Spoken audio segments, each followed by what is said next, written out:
bagay may hangganan, ang buhay awit katuwaan.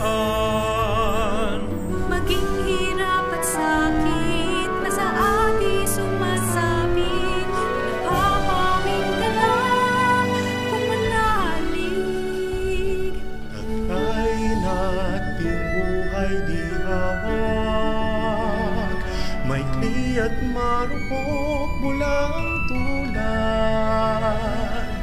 Ito'y ating bukulin upang Diyos natin purihin, at sa habang buhay siya ay sambahin. Kung may pagsubok at ligalig sa buhay, isipin mong ya'y pansamantala lamang. Upang maging latay itong